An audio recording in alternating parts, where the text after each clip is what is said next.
ബന്ധപ്പെട്ടുള്ള ചരിത്രം വളരെ വിശദമായി പരിശോധിക്കേണ്ട ഒരു കാര്യമാണ്. ഇപ്പം ഋഗ്വേദവും യജുർവേദവും ഒക്കെ എഴുതപ്പെടുന്ന ഒരു വൈദിക സംസ്കൃതത്തിലാണ്. ഒരു ക്ലാസിക്കൽ സാൻസ്ക്രിറ്റ് എന്ന് വിശേഷിപ്പിക്കുന്ന പിൽക്കാലത്ത് രാമായണവും മഹാഭാരതവും ഭാരവിയുടെയും ഭാസൻ്റെയും ഭവഭൂതിയുടെയും ഒക്കെ കൃതികൾ രചിക്കപ്പെടുന്ന ഒരു സംസ്കൃതത്തിൽ നിന്ന് വളരെ വ്യതിരിക്തമായൊരു സംസ്കൃതമാണ് നമ്മൾ ഋഗ്വേദത്തിലൊക്കെ കാണാൻ കഴിയുക. നേരിട്ടൊരു സൂക്തം വായിച്ചാൽ അതിൻ്റെ അർത്ഥമൊന്നും വ്യക്തമാകണമെന്നില്ല. ഇപ്പോൾ ഉദാഹരണം പറഞ്ഞാൽ ഒരു സൂക്തമുണ്ട് ഋഗ്വേദത്തിൽ, പ്രാതരഗ്നിം പ്രാതരിന്ദ്രകം ഹവാമഹേ പ്രാതർമിത്ര വരുണ പ്രാതരശ്വിനാഹ പ്രാതർഭകം ഭൂഷണം ബ്രഹ്മണസ്പതിം പ്രാതഃ സോമമുദരുദ്രം കുവേമ എന്ന് പറയും. പ്രാതരിന്ദ്രം, അതിരാവിലെ ഞാൻ ഇന്ദ്രനെ പൂജിക്കുന്നു, ഇന്ദ്രനെ യാഗത്തിന് വേണ്ടി ക്ഷണിക്കുന്നു.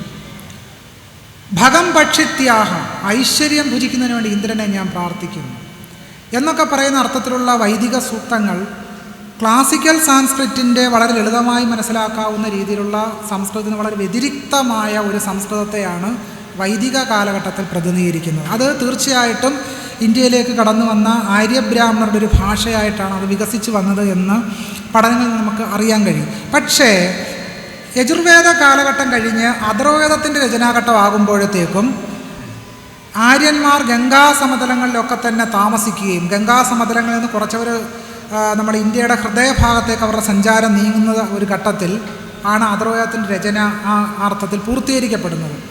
ആ ഘട്ടമാകുമ്പോഴേക്കും ഇന്ത്യയിലേക്ക് വന്ന ആര്യന്മാർ, ഒരു ഭാഷാഗോത്രം എന്നുള്ള നിലയ്ക്ക് ആര്യന്മാർ തദ്ദേശീയ ജനവിഭാഗങ്ങളുമായി കൂടിക്കലർന്ന് ആ ഘട്ടത്തിൽ രചിക്കപ്പെടുന്ന ഒരു ഗ്രന്ഥമാണ് അഥർവവേദം. അതുകൊണ്ടാണ് അഥർവവേദത്തിൽ ചികിത്സയും ഔഷധപ്രയോഗങ്ങളും മന്ത്രവാദവും ഔഷധച്ചെടികളെ സംബന്ധിച്ചുള്ള പരാമർശമൊക്കെ നമുക്ക് കാണാൻ കഴിയുക.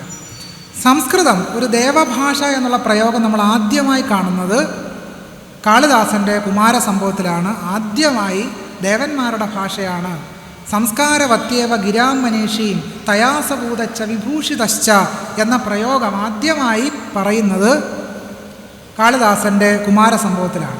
അതിനു മുമ്പ് സംസ്കൃതം എന്നുള്ളത് ഭാഷാപരമായ അർത്ഥത്തിൽ പ്രയോഗിക്കുന്നത് വാൽമീകിയുടെ രാമായണത്തിൽ ഹനുമാൻ സംസ്കൃത ഭാഷ സംസാരിക്കുന്ന അർത്ഥത്തിൽ അവിടെ പ്രയോഗിക്കുന്നുണ്ട്. പക്ഷേ അതേ സമയത്ത് തന്നെ ഇല്വലൻ വാതാവി എന്ന അസുരന്മാർ സംസ്കൃതം സംസാരിച്ചിരുന്നു എന്ന പരാമർശങ്ങളും വാൽമീകി രാമായണത്തിൽ നമുക്ക് കാണാൻ കഴിയും.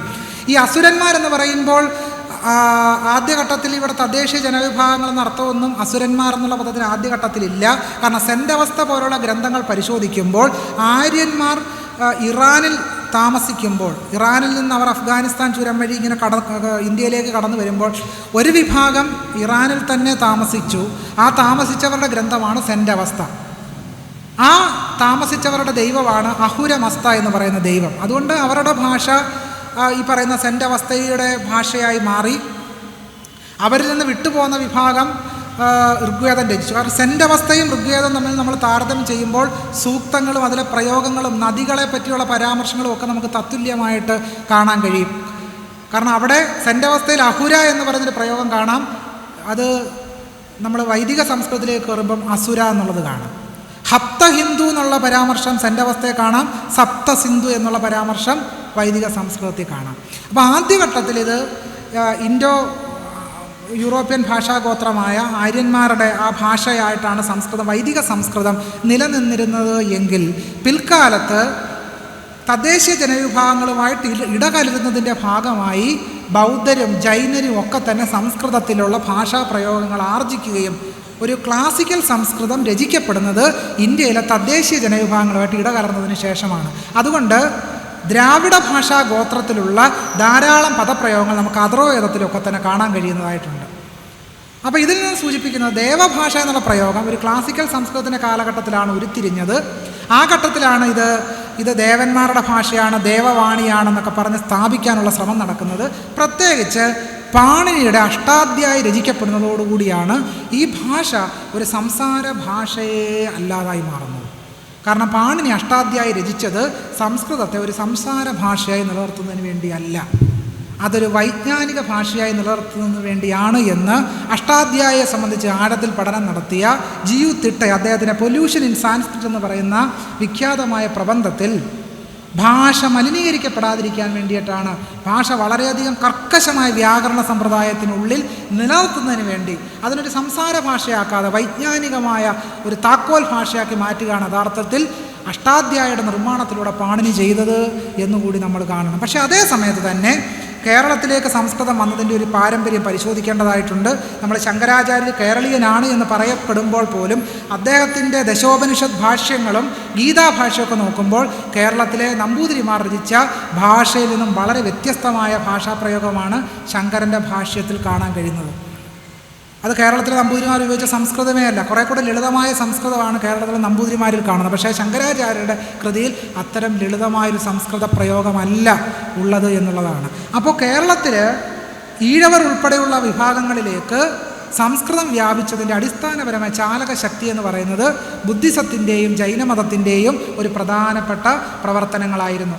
അത് എന്തുകൊണ്ടാണെന്ന് പറയാൻ കാരണം, ഉത്തരേന്ത്യയിൽ സംസ്കൃതം പഠിച്ചു തുടങ്ങുമ്പോൾ, സിദ്ധരൂപ ഉച്ചാരണം പഠിക്കുമ്പോൾ, രാമഹ രാമോ രാമാഹ എന്ന് ഉത്തരേന്ത്യക്കാർ സംസ്കൃതം പഠിച്ചു തുടങ്ങുമ്പോൾ കേരളീയർ സംസ്കൃതം പഠിച്ചിരുന്നത് രാമഹ രാമോ രാമാഹ എന്നല്ല, വൃക്ഷഹ വൃക്ഷൗ വൃക്ഷാഹ എന്നാണ്.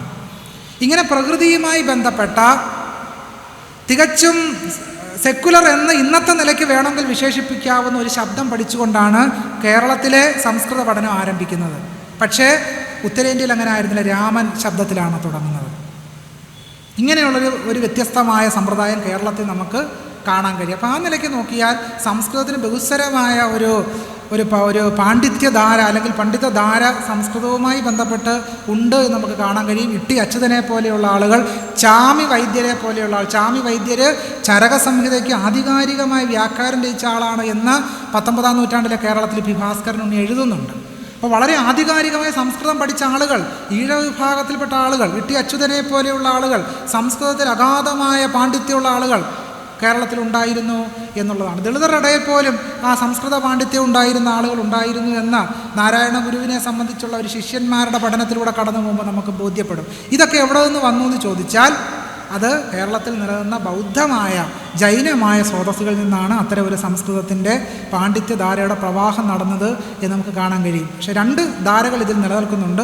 ഒന്ന്, ഇതിനെ ദേവഭാഷയായി നിലനിർത്താനുള്ള ശ്രമം ഒരു ഘട്ടത്തിൽ നടക്കുമ്പോൾ തന്നെ കേരളം പോലെയുള്ള സ്ഥലത്തേക്ക് സംസ്കൃതത്തിൻ്റെ പ്രവാഹം കുറച്ചുകൂടി അയഞ്ഞതും സെക്കുലറുമായൊരു സ്വഭാവത്തിലേക്ക് വന്നു. പക്ഷേ അത് വന്നപ്പോൾ തന്നെ അതിൻ്റെ ജാതീയമായ കെട്ടുപാടുകളും ജാതീയമായ മൂല്യബോധങ്ങളും അങ്ങനെ തന്നെ നിലനിൽക്കുകയും സംരക്ഷിക്കപ്പെടുകയും കൈമാറ്റപ്പെടുകയും ചെയ്തു എന്നുള്ളതാണ് എഴുത്തച്ഛൻ്റെ രാമായണം പോലുള്ള കൃതികൾ പരിശോധിക്കുമ്പോൾ നമുക്ക് ബോധ്യപ്പെടുക.